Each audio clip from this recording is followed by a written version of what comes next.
Update. Boyfriend faked his death and called my reaction manipulative. Original story. Me and my boyfriend, I'm 21 female, he's 24 male. Together for 3 years. Live apart but have/had plans to rent together soon. Everything was perfect before this. Backstory. I have a history of self-harm. Have done since I was 11 years old.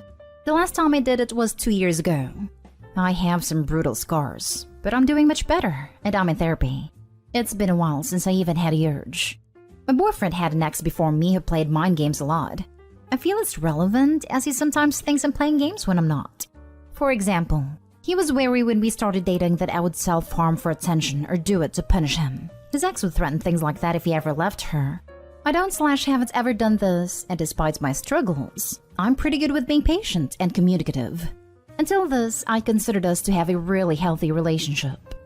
Main story. Boyfriend went out drinking with his friends. I usually hear from him as he gets home, around 2 a.m., to let me know he is home and safe, but I didn't hear anything last night. I figured he just forgot. No biggie, so I went to bed as normal.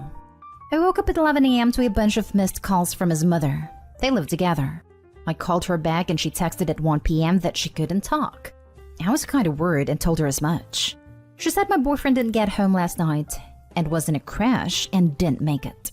This was super weird to me since I get on well with his mom and would never expect to be told this via text.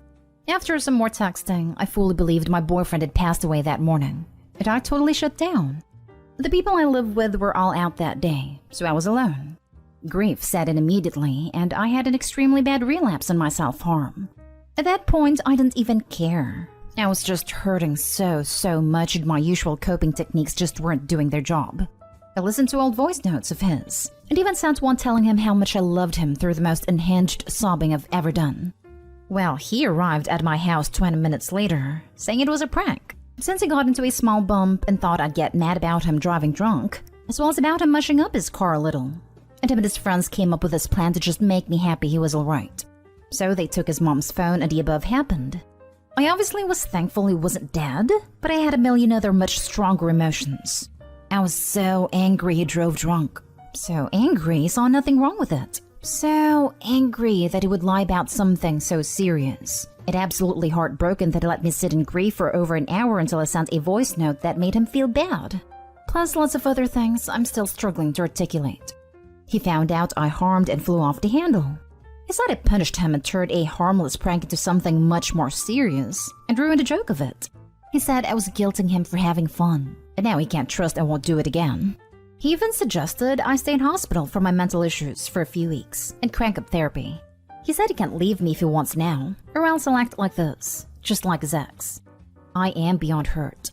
I probably should look into therapy if I'm still resorting to it, I admit. But this wasn't an everyday bout of anxiety or even breakup. I thought he died. I'm also very aware that his actions were massively awful and he is being so manipulative in the aftermath. How is it a punishment if I thought he was dead? I absolutely would not react like this if he just broke up with me, but I never said or hinted at that. Not really sure what to do now. My gut tells me to leave him over this, but I'm so unsure. Now for the top advice before reading the update. What a sick joke. You need to break things off ASAP. What a cruel thing to do. I could never even be friends with someone who did this. The worst part is that he did it to get away from the consequences of drinking and driving. He willingly and purposely hurt you to ease the repercussions of his actions. Let that sink in. Dump him, please. He's a piece of trash. He even took his mom's phone to make it look like she was in on it. That takes it to a whole new level of cruelty. OP, I would dump him immediately and tell his mom what he did. Make sure to actually talk to her so you know she actually knows what he did. Please listen to your gut. This is beyond horrible behavior, not a harmless prank. You deserve to be with someone who has compassion and respect for you. If anything, the boyfriend needs therapy. He was dead. You can't punish the dead. As it stands, if you don't need therapy before, having this BS pulled on you unleashed all sorts of things in your head, which required some working through. They are pranks, and they are pranks completely undeserving of the term. You weren't laughing before or after the revelation. In what world was this supposed to make you feel better? Go with your gut. Be done. There's no forgetting he did this. There's no forgetting how he made you feel. No decent partner does this. That wasn't a prank he pulled. It was a mind game with actual repercussions that he refuses to own. Like the above comment says, no decent partner does this. He is the one who needs help if he thinks his actions are in any way appropriate. Additionally, if he is drunk driving with friends who are encouraging this, then his overall judgment is severely impaired on more than one front. OP, be done with him. You've already mourned who you thought he was. Now celebrate getting away from who he showed himself to really be. Staying with him is only going to drag you back down and away from the strong recovery progress you'd made. Stay strong. Your boyfriend is a horrible person. What he did shows deep character flaws. The drunk driving is bad enough, the more so because he knew it was wrong and chose to do it anyway. But the harmless prank? That's just mean.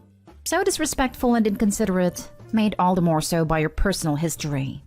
And speaking of the accident, did he leave the scene of an accident while he was driving drunk? Or was he late getting home because he got a DUI? He bumped into a fence post, so luckily nobody was injured. But the potential was there as well as the carelessness. I don't know if he was late or not, honestly. I think he planned this almost immediately, and not texting me all night is part of it. And now for the update. Long story short, I broke up with him for the following reasons. Drunk driving, endangering himself and others. Took his mother's phone and made me think it was her. Deception. Telling me he was dead. Deception/extreme emotional stress. Letting me think that for hours. I could list every negative trait for that one. Borderline sociopathic behavior. Not being sorry for any of these things. Telling me I'm too sensitive. Invalidation, shifting blame. Being mad at me for relapsing. Unsupportive, uncaring, unkind. I still won't blame him for the relapse though, as many people here wanted me to. That is on me and I'm still going to therapy regularly for that. So, for those interested, I took a few days to myself. I did speak over the phone to his mom, and she was incredibly apologetic on his behalf. I taught her how to put a passcode on her phone. After that, we met up and I outlined the things I listed above. He seemed apologetic and sincere about all of them and listened to me well. Unfortunately, he didn't quite understand that being apologetic wouldn't get me to change my mind in ending the relationship. He got annoyed at me for ending it, and again told me I was dramatic and other invalidating arguments. Oh well, I said what I needed to say, and that's enough closure for me. Told me I was dramatic. The guy who faked his own death calls you dramatic. You couldn't hold a candle to this guy to draw mistakes. You made the right decision to dump him. Well, I'm glad you didn't buy the fake I'm sorry act. It's so often used by really manipulative people to convince you they have changed. And I'm glad you saw right through that BS. Good on you. Life is too short wasting time in relationships like this. Agreed. As one of the lovesick puppies that kept going back to awful relationships because he was sorry and wouldn't ever do it again. I don't believe I'm sorry anymore. Not for that. He sounds like a psychopath. 100%. So glad Opie has been firm on this decision. The guy's terrifying with his callousness. Nah, psychopaths don't know why what they're doing is wrong. Sociopaths know and do it anyways. My oldest friend, we met when we were 14 and we are going to our 40s now. He faked his death to get back at me. He's an untreated schizophrenic with frequent bouts of paranoia. And over the years, I could recognize the cycles and signs and adjust accordingly. I've been verbally attacked many times and tempted into fights that I refuse to participate in. We've always come through the other side though, you know. I never thought he would fake his death. There's no way he would ever take his antics that far. But that is exactly what he did. His aunt messaged me while I was on vacation from his phone, stating that he was found mauled to death by a bear. Long story short, 6 months went by and the story wasn't adding up. There were so many questions that didn't have answers. Timelines that weren't adding up. This aunt that I had never heard of. I'm an ecologist who works in national parks here and there, and I kept abreast of bear attacks. None for him. No obituary shared by friends or family. You see where I'm going with this. He was estranged from his family for his refusal to get medicated, and I truly believe that they had him offed, or that it was offed by someone, and they were trying to hide it. I became investigative and paranoid and distraught. I took a hiatus from university in my senior year, went to therapy, quit my job, because I was so depressed and angry that this injustice took place, that his family didn't seem to care at all about his disappearance. 1 year went by and 1.5 years. I was beginning to recover myself when I get a text from his old phone number.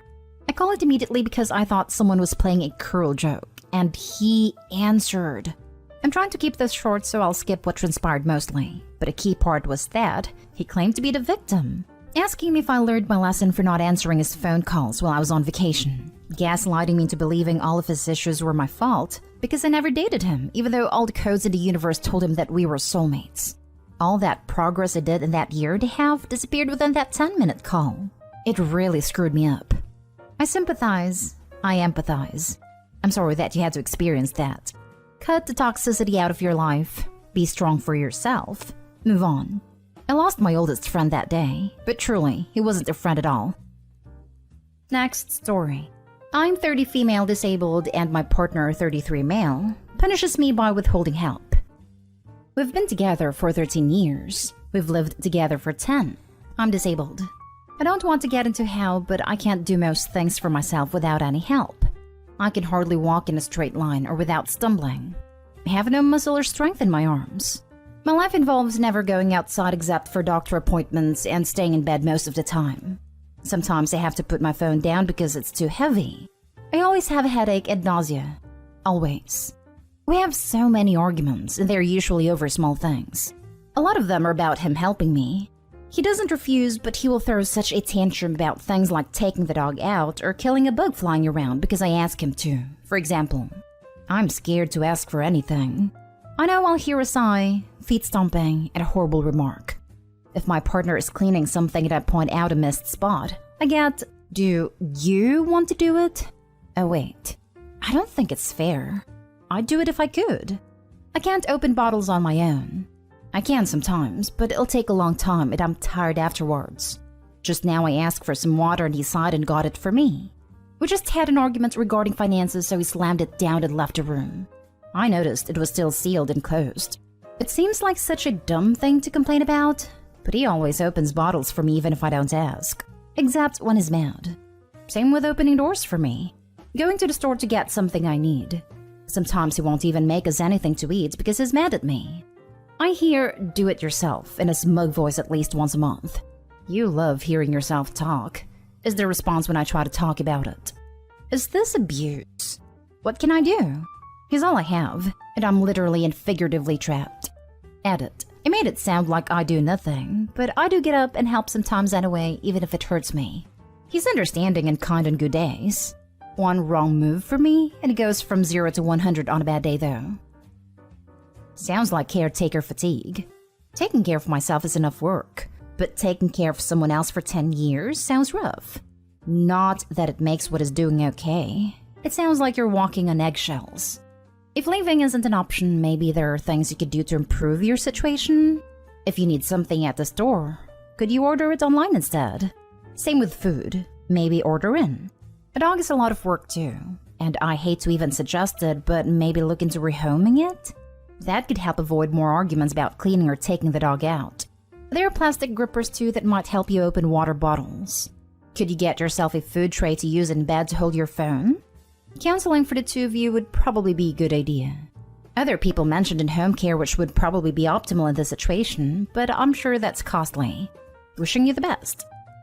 This. I took care of a loved one when their health declined. I started getting snippy with them over little things. For example, they asked for a fork while I was literally getting one for them, and I felt so upset. Like, give me a second before asking.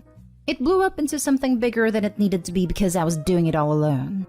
I wish I had taken more time to myself to cope, but even showering myself was mentally exhausting after a while. I was depressed and going through the motions. I'm sorry he is speaking to you that way. Sounds like this is really difficult for both of you, and it is not your fault. I cannot imagine how difficult it must have been for you adjusting to life with a disability. And now your husband is burnt out and taking it out on you. Hopefully get some help for his burnt out and things turn around for you both. I apologize, and I don't mean this rudely by any means, but what is your partner getting out of your relationship? Is there even a relationship there, or has it maybe gone toward more of a caretaker type situation? In the best of circumstances and people with the best of intentions get worn down caring for family members or loved ones day in and day out. It's a lot, more than a lot of people realize. OP, you need home health, it sounds like, and your partner needs to attend some anger management classes, along with some therapy sessions. The therapy would probably be beneficial to you as well. There definitely needs to be changes made. It sounds pretty toxic and not healthy. If we aren't fighting, we fight several times a month, then we have a good relationship, seemingly. People who don't know our problems think we're a perfect couple, which just makes me sad, to be honest. We hang out all the time, be intimate, cuddle, the usual. It's just that most days he has to help me. Not like all day long, but many times a day. I know it's hard for him. I just wish he wouldn't punish or scream at me. Now for the last story. My 23 female boyfriend, 24 male, put me down after I jokingly referred to a co-worker as a work husband. So I talked to my boyfriend about work a lot like most people do, and I talk about my co-workers a lot.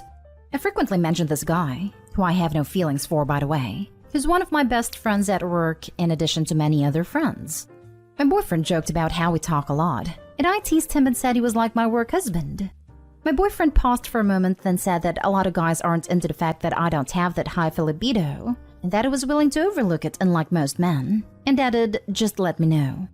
It felt oddly personal, but at the same time maybe I hurt his feelings when I referred to the guy as my work husband. What do you think of this? Now for the advice. While his response leaves a lot to be desired, in his defense, you are throwing out a couple of signs that maybe you do in fact have a crush on this co-worker, and your joke only added another. Yup. Boyfriend's response was uncalled for, but so was calling someone else your work husband. Regardless of how it was meant, I feel like most people can agree that it's throwing out signals that you have feelings for this person, OP. Sounds like both of you have behaviors to apologize for. She totally does. You would never use that term in any other context. How many stories here about cheating start with my work blank? He interprets husband as being a more permanent, established relationship than boyfriend. You just downgraded him in comparison to your work colleague. Absolutely. The idea of a work husband is extremely disrespectful. Boyfriend probably should have responded with, I guess you don't need a boyfriend then. He could have gotten his warning shot in without attacking a potential insecurity.